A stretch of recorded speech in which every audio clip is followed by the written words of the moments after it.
Golden lines for you देखने और सुनने वालों को अस्सलामु अलैकुम। दोस्तों, एक बूढ़ा आदमी कांच के बर्तनों का बड़ा सा टोकरा सर पर उठाए शहर बेचने के लिए जा रहा था। चलते चलते उसे हल्की सी ठोकर लगी तो एक कांच का गिलास टोकरे से फिसलकर नीचे गिर पड़ा और टूट गया। बूढ़ा आदमी अपनी उसी रफ्तार से चलता रहा जैसे कुछ हुआ ही ना हो।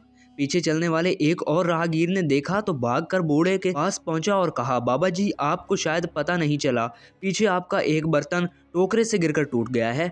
बूढ़ा अपनी रफ्तार कम किए बगैर बोला, बेटा मुझे मालूम है। राहगीर हैरान होकर बोला, बाबा जी, आपको मालूम है तो रुके नहीं।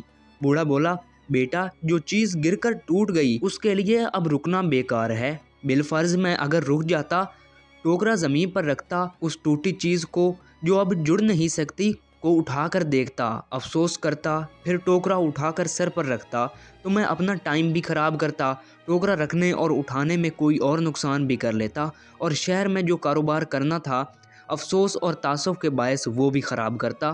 बेटा, मैंने टूटे गिलास को वहीं छोड़कर अपना बहुत कुछ बचा लिया है। अब दोस्तों, हमारी ज़िंदगी में कुछ परेशानियां, गलत फहमियाँ, नुकसान और मुसीबतें बिल्कुल उसी टूटे गिलास की तरह होती हैं जिनको हमें भूल जाना चाहिए, छोड़कर आगे बढ़ जाना चाहिए। क्यों? क्योंकि ये वो बोझ होते हैं जो आपकी रफ्तार कम कर देते हैं, आपकी मुशक्क़त बढ़ा देते हैं, आपके लिए नई मुसीबतें और परेशानियां घेर लाते हैं, आपसे मुस्कुराहट छीन लेते हैं, आगे बढ़ने का हौसला और चाहत ख़त्म कर देते हैं।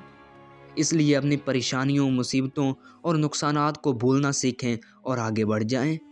तो दोस्तों, आपको हमारी बात कैसी लगी कमेंट सेक्शन में ज़रूर बताना। अगर अच्छी लगी तो इस वीडियो को लाइक करके अपने दोस्तों के साथ ज़रूर शेयर करें। अब मैं मिलूँगा आपसे अगली ही ऐसी इंटरेस्टिंग वीडियो में। तब तक मुझे दीजिए इजाज़त। अल्लाह।